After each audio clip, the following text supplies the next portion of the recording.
नमस्कार बंधुगण, आपण मानंकु भल गपर एही आध्यात्मिक रहस्यमय और चमत्कार गल्प को हार्दिक स्वागत। विशेषकरी प्रत्येक विवाहित नारी और पुरुष एहाकु शुणिबाकु अनुरोध। आज आमे आपणंकु जेउ कहानीटी सुनाइबाकु जाउछु ताहा कौनसी साधारण कहानी नुहे। एहा एपरी एक कहानी जाहाकु शुणिबा मात्रे आपणंक हृदय रे आलोड़न सृष्टि हेबो, आपणंक आत्मा कंपी उठिबो और आपण आपणंक जीवनर सेही अदृश्य शक्तिगुड़िको अनुभव करिवे जहा विषय रे आपण केबे भाभी नथिबे। बंधुगण, एही कहानी केवल एक कहानी नुहे, एहा एक सुप्त ज्ञान। जी एही कहानी को सच्चा हृदय रे एकाग्र चित्तरे शुणिछि तार जीवन रे एपरी चमत्कार घटिछि जे विज्ञान मध्य मुंड नुआनिछि। सेमाने कुहंती जेउंठी विश्वास थाए सेठी शक्ति प्रकट हुए और एही कहानी माँ लक्ष्मी को सेही अदृश्य स्वरूप सहित जड़ित जी केवल सेही लोकंक घरे प्रकट हुअंती जहार मन पवित्र और हृदय निर्मल थाए। एही रहस्य केवल गुरुंक शरण रे ही मिले। तेणु बंधुगण, निज हृदय को धरी रखंतु और मन को शांत करंतु, कारण वर्तमान आपण एपरी एक आध्यात्मिक द्वार रे प्रवेश करिबाकु जाउछंती जेउठारु फेरिबा परे केही केबे पूर्वपरि रुहंती नाही। तेबे चालंतु आरंभ करिबा आजिर एही चमत्कार, अद्भुत और आत्मनिरीक्षण कहानी जहाकु केवल शुणिबा मात्रे आपणंक जीवन रे माँ लक्ष्मींक कृपा सर्वदा बास करिबाकु लागिबो।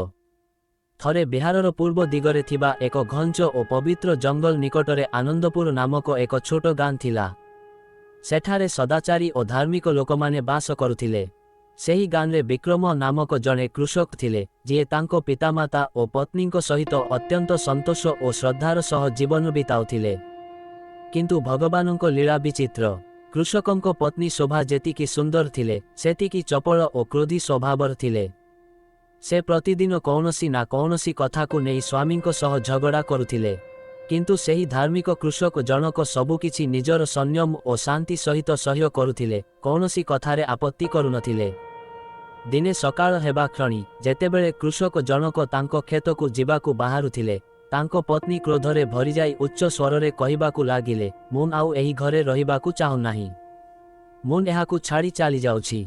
सेही नम्र कृषक जनक शांत स्वररे तांको पत्नीकु कहिले, हे प्रिये, तुमे काहिंकी एही घर छाड़िबाकु चाहुंछ? मुन कोन एपरी किछि अपराध करिछि? तांको पत्नी उत्तर देले, मुन जाने नाही, किंतु वर्तमान मुन आउ तुम सहित मुहूर्ते मात्र रही पारिबि नाही। एहा शुणी कृषकंक हृदय दुखरे भांगी गला। से मने मने भगवानंकु प्रार्थना करिबाकु लागिले, हे प्रभु, मुन की पाप करिथिली जे मो पत्नी मोते छाड़ी चाली जाउछंती। से दुखरे जंगल आड़कु चालिले। सेठारे एक पवित्र अश्वत्थ गछ थिला। ता निकटरे एक सुखिला गछर डालरे एक काक बसिथिला। कृषक जनक अश्वत्थ गछ मूलरे बसी नीरवरे निज भितरर कष्ट को व्यक्त कले। सेही काक जीए कौनसी साधारण पक्षी नथिला, से जणे ज्ञानी आत्मा थिला जीए भगवानंक संकेतरे सेही स्थानरे उपस्थित थिला। से कृषकंक दुख देखि कहिला, हे बंधु, तुमे काहिंकी एते अस्थिर? तुम मनर एही दुखर कारण कौन? कृषक नम्रतार सह उत्तर देले, हे पक्षीराज, मो पत्नी बिना कारण रे प्रतिदिन मो सह झगड़ा करुछंती और आजी से कहिछंती जे से घर छाड़ी चाली जिबे। मुन केउ भूल करिछि? काकटी कृषकंकु ध्यान रे देखि कहिला, हे धार्मिक व्यक्ति, मुन तुमकु गोटिए प्रश्न पचारुछि, तुमे सत कहिबो? कृषक मुंड नुआनी कहिले, हे पक्षीराज, प्रश्न पचारंतु, मुन उत्तर देबाकु प्रस्तुत। काक पचारिला, तुमे रातिरे तुम पत्नींक सह गोटिए सजारे एकाठी शयन करू नथिल कि? कृषक लज्जा और सत्यतार सह कहिले, ना, मुन मो पत्नींक सह गोटिए सजारे शयन करू नथिली। काक गंभीरतार सह कहिला, हे सज्जन, वर्तमान मुन जानिली तुम पत्नी तुमकु काहिंकी छाड़ी चाली गले। कृषक आश्चर्य होई पचारिले, हे पक्षीराज, आपणंकु एही ज्ञान किपरि मिलिला? दयाकरी कुहंतु।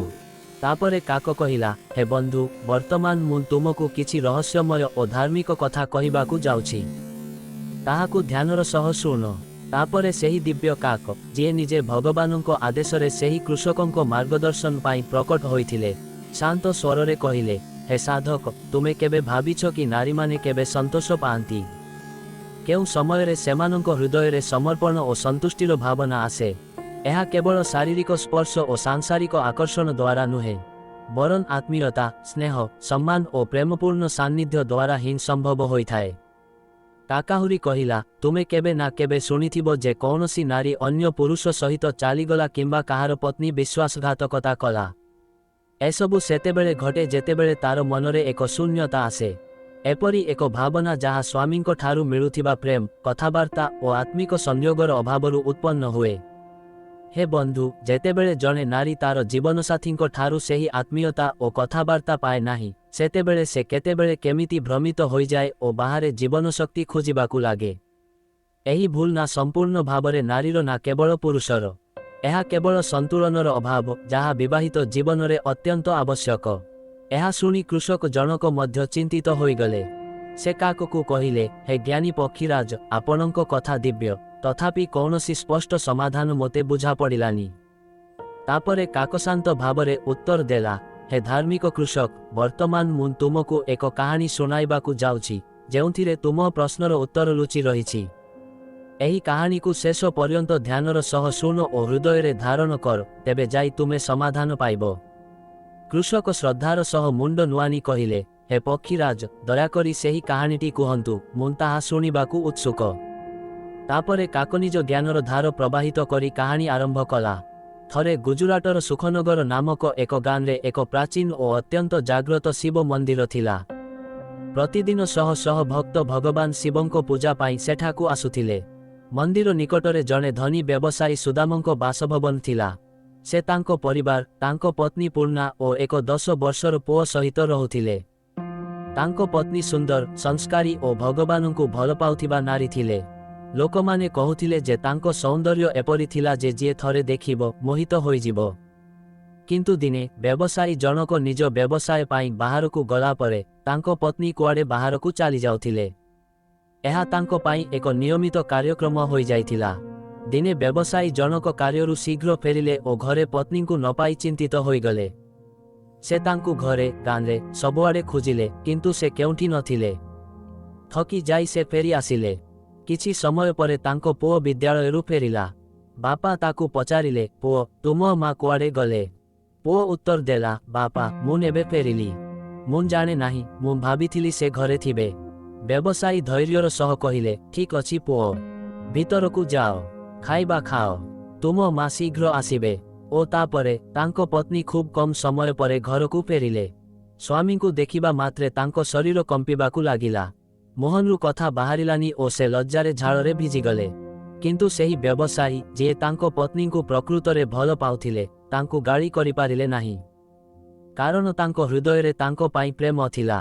ସେ ଅତ୍ୟନ୍ତ ନମ୍ରତାର ସହ ପ୍ରେମପୂର୍ଣ୍ଣ ସ୍ୱରରେ ପଚାରିଲେ, ହେ ଦେବୀ, ତୁମେ କୁଆଡ଼େ ଯାଇଥିଲ? ତାଙ୍କ ପତ୍ନୀ ଆଗରୁ ହିଁ ଭୟଭୀତ ଥିଲେ। ସେ କମ୍ପୁଥିବା ସ୍ୱରରେ ଉତ୍ତର ଦେଲେ, ମୁଁ ମୋ ବାନ୍ଧବୀ ଘରକୁ ଯାଇଥିଲି। ବ୍ୟବସାୟୀ କାମ ଆରମ୍ଭ କଲେ। କିନ୍ତୁ ସେହି ଦିନ ମଧ୍ୟ ପୂର୍ବ ଦିନ ପରି ତାଙ୍କ ପତ୍ନୀ ପୂର୍ଣ୍ଣା କୁଆଡ଼େ ଚାଲିଗଲେ। ଯେତେବେଳେ ବ୍ୟବସାୟୀ ଶୀଘ୍ର ଘରକୁ ଫେରିଲେ, ସେ ଦେଖିଲେ ଯେ ଘର ଶୂନ୍‌ଶାନ୍। ପତ୍ନୀ ନାହାନ୍ତି। ବର୍ତ୍ତମାନ ତାଙ୍କ ହୃଦୟ ଆଶଙ୍କାରେ ଭରିବାକୁ ଲାଗିଲା। ପତ୍ନୀ ଫେରିବା ପରେ ସେ ପୁଣିଥରେ ସମ୍ମାନର ସହ ପଚାରିଲେ, ହେ ପ୍ରିୟେ, ତୁମେ କେଉଁଠାରୁ ଆସିଲ? ପତ୍ନୀ ପୁଣି ଏକ ବାହାନା କଲେ। କିନ୍ତୁ ବର୍ତ୍ତମାନ ବ୍ୟବସାୟୀଙ୍କ ଅନ୍ତର ଆତ୍ମା ଅସ୍ଥିର ହୋଇଯାଇଥିଲା। ସେ ସ୍ଥିର କଲେ ଯେ ସେ ପରଦିନ ସବୁକିଛି ଜାଣିବେ। ପରଦିନ ସେ ବ୍ୟବସାୟର ବାହାନା କରି ଘରୁ ବାହାରିଲେ ଓ ଗୋଟିଏ ଗଛ ପଛରେ ଲୁଚି ଅପେକ୍ଷା କରିବାକୁ ଲାଗିଲେ। ଯେତେବେଳେ ପତ୍ନୀ ଘରୁ ବାହାରିଲେ, ସେ ତାଙ୍କ ପଛେ ପଛେ ଗଲେ। ପତ୍ନୀ ଜଙ୍ଗଲରେ ଥିବା ଏକ ନିଛାଟିଆ କୁଡ଼ିଆରେ ପହଞ୍ଚିଲେ। ସେହି କୁଡ଼ିଆଟି ଏକ ଜନଶୂନ୍ୟ ଘଞ୍ଚ ଜଙ୍ଗଲରେ ଥିଲା, ଯେଉଁଠାକୁ ସାଧାରଣତଃ କେହି ଯାଆନ୍ତି ନାହିଁ। ବ୍ୟବସାୟୀ ଲୁଚି ରହି ଦେଖିଲେ ଯେ ତାଙ୍କ ପତ୍ନୀ ଅନ୍ୟ ଜଣେ ପୁରୁଷ ନିକଟକୁ ଯାଉଛନ୍ତି। ଏହି ଦୃଶ୍ୟ ଦେଖି ତାଙ୍କ ହୃଦୟ କମ୍ପି ଉଠିଲା। ଯାହା ଉପରେ ତାଙ୍କର ଅସୀମ ବିଶ୍ୱାସ ଥିଲା, ସେ ସେହି କାମ କରୁଥିଲେ। ସେ ଦେଖିଲେ ଯେ ଦୁହେଁ କୁଡ଼ିଆ ଭିତରକୁ ଗଲେ ଓ ତାପରେ ଯେଉଁ ଦୃଶ୍ୟ ଘଟିଲା, ତାହା ତାଙ୍କ ବିଶ୍ୱାସକୁ ଭାଙ୍ଗିଦେଲା। ତାଙ୍କ ଆଖିରେ ଲୁହ ଭରିଗଲା। ସେ କୌଣସିମତେ ସେଠାରୁ ଫେରି ଆସିଲେ। ଘରେ ପହଞ୍ଚିବାର କିଛି ସମୟ ପରେ ପତ୍ନୀ ମଧ୍ୟ ଫେରିଲେ ଓ ପୂର୍ବପରି ରୋଷେଇ କରିବାକୁ ଚେଷ୍ଟା କଲେ। କିନ୍ତୁ ବ୍ୟବସାୟୀ ସବୁ ଜାଣି ମଧ୍ୟ ଶାନ୍ତ ରହିଲେ। ସେ ସେହି ରାତିରେ ଶୋଇପାରିଲେ ନାହିଁ। ତାଙ୍କ ମନ ସାରା ରାତି ବିବ୍ରତ ରହିଲା। ସକାଳୁ ସେ ସ୍ନାନ କରି ନିଜର ଗୁରୁ ବାବା ସୋମନାଥଙ୍କ ଆଶ୍ରମରେ ପହଞ୍ଚିଲେ। ସେ ଜଣେ ତପସ୍ୱୀ, ସତ୍ୟର ଜ୍ଞାତା ଓ ଭବିଷ୍ୟତ ଦ୍ରଷ୍ଟା ସାଧୁ ଥିଲେ। ବ୍ୟବସାୟୀ ଲୁହଭରା ଆଖିରେ ତାଙ୍କ ପାଦରେ ପ୍ରଣାମ କଲେ। ବାବାଜୀ ସ୍ନେହରେ କହିଲେ, ବତ୍ସ, କାହିଁକି କାନ୍ଦୁଛ? केउ कष्ट तुमको एपरी व्यथित करुछि जे तुमे एते समय परे एही अवस्थारे मो पाखकु आसिछ। व्यवसायी लुह पोछि कहिले, हे गुरुदेव, मुन एपरी एक गभीर द्वंद्वरे पड़ी जाइछि जेउथिरु बाहरिबा असंभव मने हेउछि। आपण मोर मार्गदर्शक, मोते रक्षा करंतु, नचेत मुन एही दुखकु सह्य करि पारिबि नाही। बाबाजी शांत स्वररे कहिले, वत्स, आश्वस्त हुओ, तुमर दुख मोते कुह, तुम हृदय जहा अछि सबु स्पष्ट कर, मुन तुमको साहाय्य करिबि। एहा सुनी व्यवसायी कंपुथिबा स्वररे कहिबाकु लागिले, प्रभु, मु अत्यंत दुखी हृदय आपणक शरणरे आसिछि। मो आत्मा अनेक दिनरु अस्थिर अछि। जेतेबेले मु मो कर्म पथरे बाहरकु जाए ओ मो पुओ विद्यालय रे थाए, सेतेबेले मो जीवन साथी जहांकु मु हृदयर गभीरतारु भल पाइछि, जंगलकु जाई जणे अजणा पुरुषकु भेटे। सेठारे एक निछाटिया कुड़ियारे से तांको सहित समय बिताए। से तार शरीरर तृष्णा मेंटाए ओ तापरे घरकु फेरी आसे जेपरी किछि घटी नाही। हे प्रभु, जेतेबेले मु तांकु पचारे से केउठारे थिले, से प्रतिदिन नुआ बाहाना करंती। एसबु देखि मो हृदय भांगी जाइछि। तथापि मो आत्मा तांको सह जड़ित। मु बुझी पारु नाही जे मोते भल पाउथिले से मो उपस्थिति रे भी काहींकि अन्य काहा सहित एपरी करुछंती।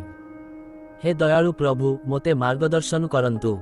मोते बुझांतु जे मो पत्नी जहांकु मु मो आत्मार अंश भाबुथिली, से काहींकि अन्य काहा प्रति आकर्षित हेले।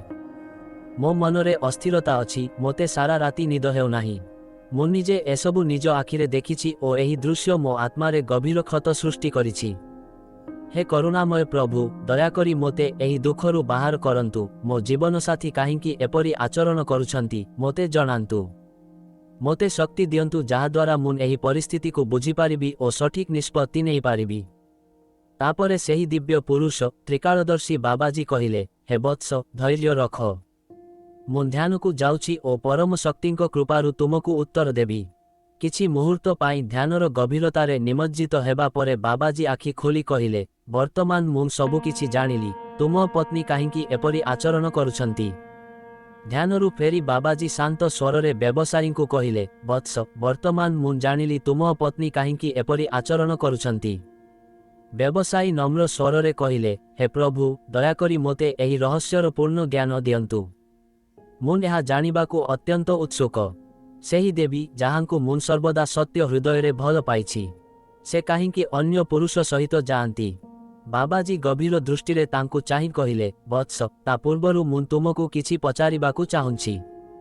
उत्तर केवल सत्य हेबा उचित, कारण केवल सत्य ही समाधान आनिबो। एहा केबे घटिछि कि तुमे तुमर ब्रह्मतेजको नष्ट करिछ? कौन तुमे केबे सेही पथरे जीवारे अभ्यस्त होइछ जाहाकु शास्त्रगुड़िक वर्जित बोली विवेचना करिछंती, जेपरिकि स्वयंभोगर प्रवृत्ति? ओ कौन एहा मध्य तुम सहित घटिछि कि तुमे व्यवसाय रे एते मज्जि जाइछ जे तुमे तुमर प्रियजनंकु समय देई पारुनाह? व्यवसायी किछि लज्जा ओ द्वंद्वरे कहिले, हे गुरुदेव, आपण कौन कहिबाकु चाहुंछंती?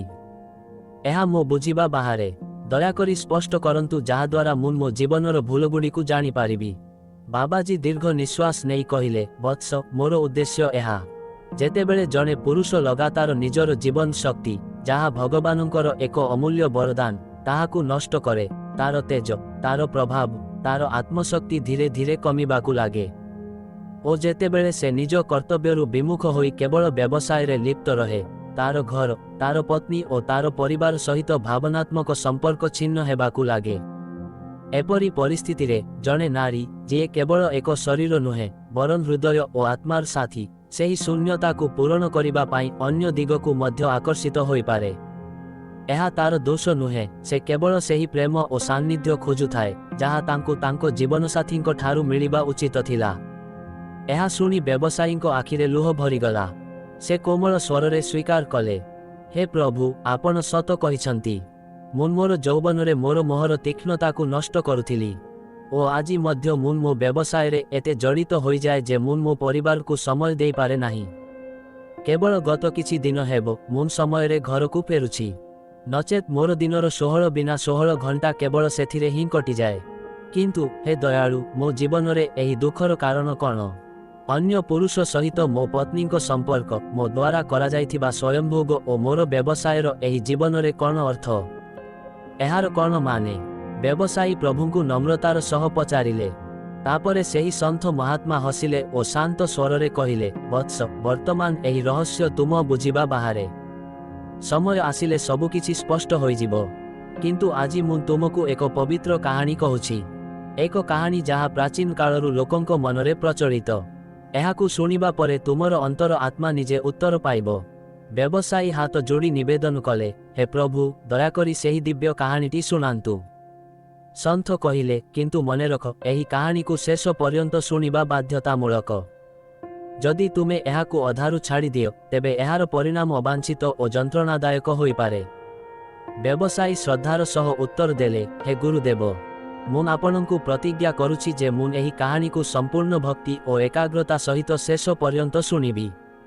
तापरे महात्मा कहानी आरंभ कले, वत्स आजि तुमर मन जेपरी विव्रत सेहीपरी अवस्था थिला जने महान पुरुषंकर, जे पृथ्वी रे जने धार्मिक राजा भावरे जन्म होइथिले। तांको नाम थिला राजा श्रीधर। सेही राजा तांको प्रजामानंकु बहुत भल पाउथिले। तांको मन सर्वदा सेमानंको कल्याण रे लागि रहुथिला। से प्रजामानंको दुखरे एते मज्जी जाइथिले जे तांको पत्नी रानी सुलोचना तांकु कहिथिले, हे राजा मोते बेटिकिए ध्यान दियंतु। किंतु राजा लोकंको कार्य और राजधर्म रे एते लिप्त थिले जे तांको पत्नींको पाई समय बाहर करिबा तांको पाई कष्टकर होई पड़िथिला। दिने राज्यर लाभ पाई राजांकु एक दूर अंचल को यात्रा करिबाकु पड़िला। से तांको पत्नींको निकटकु तांकर आशीर्वाद लोड़िबाकु आसी कहिले, प्रिय राज्यर मंगल पाई मोते एही यात्रा करिबाकु पड़िबो। दयाकरी मोर अनुरोध ग्रहण करंतु। रानी तांकु अटकाइबाकु चाहुथिले ओ से जानिथिले जे एठारे रही मध्य से केवल अपेक्षा करुथिले। जेतेबेले राजा धर्म और जनकल्याण कार्य रे मग्न होई अन्य राज्य भ्रमण रे गले, रानी तांको भितरे एक गभीर शून्यता अनुभव करिबाकु लागिले। तांको मन विचलित हेला, जेपरी जने साधक तार ईश्वरंको ठारू विच्छिन्न होई दुखी हुए। विरहर सेही समय रे रानीको मन और शरीर उभय अस्थिर होई गला। से जानिथिले जे राजा तांको कर्तव्य रे लिप्त अछंती, किंतु तांको नारी मन एकाकित्वर उत्तापरे जळिबाकु लागिला। एही परिस्थिति जने साधकर अस्थिरता परि थिला, जे तार प्रभुंको दर्शन पाई तृषार्त। सेही समय रे जने राजकर्मचारी भोजन पाई निमंत्रण करिबाकु आसिले। से रानी को अर्ध चेतन अवस्थारे देखिले। मनर कष्ट और विरहर जंत्रणा तांको मुहन रे स्पष्ट भावरे प्रतिफलित हेउथिला। एही दृश्य देखि सेही सेवक जनक द्वंद्वरे पड़िगला। तार बुद्धि विचलित हेला और अनियंत्रित चिंताधारा मनकु आसिबाकु लागिला। एहा सेही अवस्था जेतेबेले साधक विपथगामी होई निज लक्ष्यरु विच्युत हेबाकु लागे। रानी तत्क्षणात् तांकु देखिले और तांको आखिरे सेही असंतुलित भावभंगी को चिन्हि पारिले। प्रथमे से क्रोधित हेले, किंतु तापरे तांको मनकु चिंता आसिला जे बोधहुए एहा सेही सुजोग जहा तांको कष्टकु शांत करि पारिबो। किंतु से जानिथिले जे एही पथ अधर्मर। एही पथ क्षणिक सुख देई पारे, किंतु चिरस्थायी अनुताप। रानी सेही सेवकंकु परीक्षा कले। से तांकु सुनार प्रलोभन देले और प्रस्ताव आगकु बढ़ाइले। सेवक जनक लोभ और मोहरे पड़िगला। से रानी को कथा मानिला, किंतु एसबु केवल शरीरर संतुष्टि थिला। आत्मा और धर्म एथिरु बहु दूर रहिला। एही क्रम किछि समय पर्यंत चलिला, किंतु सुख बदलरे रानी को मनरे अपराधबोध भय और अपूर्णता स्थान नेला। आत्मा जहा चाहे ताहा केबे हेले शरीर द्वारा पूर्ण हुए नाही। किछि समय परे जेतेबेले राजा निज राज्य को फेरिले, से देखिले जे रानी को ठारे एक अदृश्य परिवर्तन होइछि। से देखिले जे रानी गर्भवती थिले। एहा देखि तांको हृदय रे एक कष्ट हेला, एक अजब द्वंद्व सृष्टि हेला। से भाबिले मुन एते दिन जाय नथिली, तेबे एहा कहार गर्भ? तांको हृदय रे चिंता बढ़िला। से रानी को तांको कक्ष को डाकिले और गंभीर स्वर रे पचारिले, हे प्रिय एहा कहार संतान? जेतेबेले मुन एठारे नथिली एही गर्भधारण किपरि संभव हेला? रानी भयभीत होई गले। से निजे लज्जारे परिपूर्ण थिले, किंतु सत कहिबाकु साहस करि पारिले नाही। से कहिले, प्रभु मुन एका थिली और मोर नारी धर्म वर्ष वर्ष धरी पूर्ण होई नथिला। दिने मो मन अत्यंत विचलित हेला। सेही समय रे जने सेवक मोते सेही अवस्थारे देखिला। से बलपूर्वक मोते शोषण कला और मुन गर्भवती हेली। राजांको हृदय रे क्रोधर एक शिखा जली उठिला। से तुरंत सेही सेवकंकु डकाइले और राजद्रोह और अधर्म अपराधरे तांकु मृत्युदंड देले। एहा परे राजा आत्मनिरीक्षण कले। से बुझिले जे केवल प्रजा नुहंती, परिवार और पत्नी को धर्म सम्मत भावरे संभाळिबा मध्य तांकर कर्तव्य। से तांको पत्नीको पाई निज हृदयर द्वार खोलिले ओ तांकु प्रेमर सह समर्थन करिबाकु लागिले। से तांको पत्नीको केवल शरीरर संतुष्टि पाई नुहे बरन मनर शांति और आत्मार साथी भावरे ग्रहण कले। जेतेबेले भी राणीको हृदय स्पर्शर तृषारे भरी जाउथिला, राजा तांकर जत्न नेउथिले ओ प्रेमपूर्ण भावरे तांकु आलिंगन करुथिले। कहानीर एही स्थानरे बाबाजी व्यवसायींकु चाहि शांत स्वररे कहिले, हे वत्स, वर्तमान तुमको बुझा पड़ुछि कि तुम पत्नी काहिंकी अन्य पुरुष निकटकु जाआंती। तापरे सेही व्यवसायी नम्र स्वररे कहिले, हे प्रभु, मुन एही प्रश्नरु एपर्यंत मुक्त होई पारु नाही। दयाकरी मोते स्पष्ट भावरे कुहंतु, मो पत्नी काहिंकी एपरी करंती। से काहिंकी प्रतिदिन मोते छाड़ी अन्य पुरुष निकटकु जाआंती, जेतेबेले आमर एक पुओ मध्य अछि। बाबाजी शांत भावरे हसिले ओ कहिले, वत्स, एही कथाटी तुम हृदयरे एपर्यंत संपूर्ण स्पष्ट होई नाही। तेणु वर्तमान मुन तुमकु एहाकु गभीरतार सह बुझाउछि। किंतु मने रख, एहा कौनसी सांसारिक अभियोग नुहे बरन आत्म अनुभूतिर एक शिक्षा। आजी तुम पत्नी जहा करुछंती ताहा क्षणिक कामनार फलाफल नुहे बरन वर्ष वर्ष धरी जमा होइथिबा अवहेलार विस्फोरण। जदि केही घरे एते मज्जि जाए जे से पत्नीर हृदयर डाक, तार कष्ट और तार इच्छाकु थरे भी देखि पारे नाही, तेबे नारी भितरु भांगिबाकु लागे। तुमे तुम जीवनरे बहुत परिश्रम करिछ, किंतु सेही परिश्रम मध्यरे तुमे तुम पत्नीकु सेही प्रेम, सान्निध्य, आत्मीयता देई पारिल नाही जहार से अधिकारी थिले। तांको शरीर तुमर थिला, किंतु तांको मन धीरे धीरे शून्य होई गला। तुमर पुओ जन्म हेबार दिनठारु 10 वर्ष बीती गलानी, किंतु तुमे तुम जीवनसाथीको हृदयकु थरे भी चाहि नाह। तुमे व्यवसाय रे तुम शरीर को कलांत करिछ, किंतु तांकर भावना और नारीत्व को संतुष्ट करिनाह। ओ जेतेबेले तुमे बेले बेले चेष्टा करिछ, ताहा तांको अंतर आत्मा अनुजाई नथिला। तुम यौवनरे करा जाइथिबा अत्यधिक स्वयंभोग तुम भितरे सेही शक्ति छाड़ी नाही जहाद्वारा तुमे तुम पत्नी को संतुष्ट करि पारिबो। ओ जेतेबेले तांको शरीर मध्य जळु थाए, जदि तांको स्वामी नीरव रुहंती, सोई जांती किंबा व्यस्त रुहंती, तेबे तांको मन बाहरकु चली जाए। ओ एहा ही तुम पत्नीको सहित घटिछि। थरे से अन्य काहा निकटरे निजर कष्ट व्यक्त कले ओ तापरे सेही पथरे आगकु बढ़ी चलिले। वर्तमान जदि तुमे चाहुंछ जे एसबु बंद हेउ, तेबे समाधान बाहरे नाही भितरे अछि। तुम जीवनरु कामना नुहे संयम और प्रेम आण। स्वयंभोग बंद कर, कारण एहा आत्म शक्तिर क्षय। कामरे एते मज्जि जाओ नाही जे घरर दीप लिभिजिबो। व्यवसायीको मनरु सबु द्वंद्व दूर होई गला। से शांत स्वररे कहिले, हे गुरुदेव, वर्तमान मुन मोर कर्तव्य कौन ताहा बुझिली। आपण देखाइथिबा पथरे मुन दृढ़ रहिबी। वर्तमान मुन मो जीवनरे संतुलन आनिबी। मुन मो पत्नी को समय देबी, तांको स्नेह देबी और पूर्ण विश्वासरे मोर वैवाहिक कर्तव्य पूरण करिबी।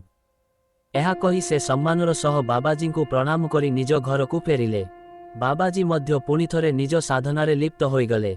व्यवसायी घर को फेरिबा परे परदिन ठारू ही प्रभुंको द्वारा दर्शा जाइथिबा पथरे चालिबाकु लागिले।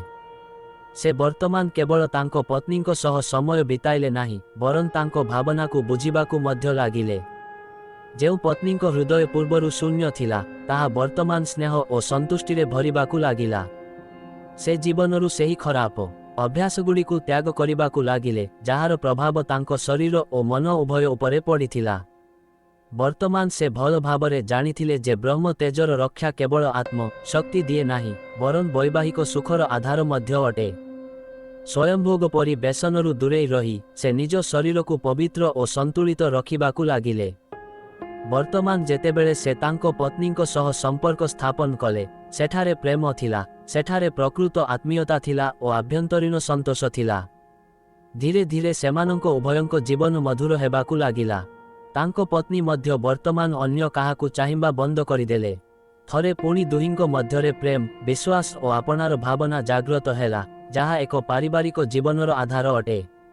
किछि समय परे भगवानंको कृपारु सेमाने आउ गोटिए संतान लाभ कले। वर्तमान सेमानंको परिवाररे 4 जन सदस्य थिले और 4 जन जाक आनंद और समर्पण सहित जीवन बिताइबाकु लागिले। कहानी एठारे शेष हुए नाही, बरन एठारु एक नुआ जीवन आरंभ हुए।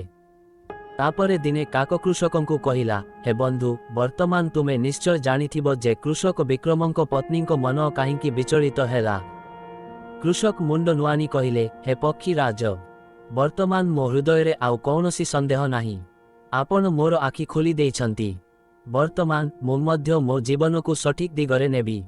एहा कही से काक को प्रणाम कले और शांत मनरे निज घर को फेरिले। तेबे मोर प्रिय बंधुगण, एही कहानी केवल एक कहानी नुहे, बरन एक शिक्षा जहाँ आमको कुहे जीवन रे प्रेम, संयम और समयर महत्व केते गुरुत्वपूर्ण। जदि एही कहानीटी आपणक हृदय को स्पर्श करिछि किंबा एथिरु केही लाभवान होई पारिबे, तेबे एहाकु अन्यमानक सहित निश्चय शेयर करंतु। ओ शेषरे मु आपण समस्तंकु नम्रतार सह अनुरोध करुछि, आमर यूट्यूब चैनल भल गप को निश्चय फॉलो करंतु। एही वीडियो को लाइक करंतु और कहानीटी आपणंकु किपरि लागिला कमेंट करी जणांतु। पुणी देखा हेबो आउ एक आत्मा को स्पर्श करुथिबा सकाळ सहित। से पर्यंत भगवान को स्मरण करुथांतु और निज जीवन को उज्जवल करंतु। धन्यवाद।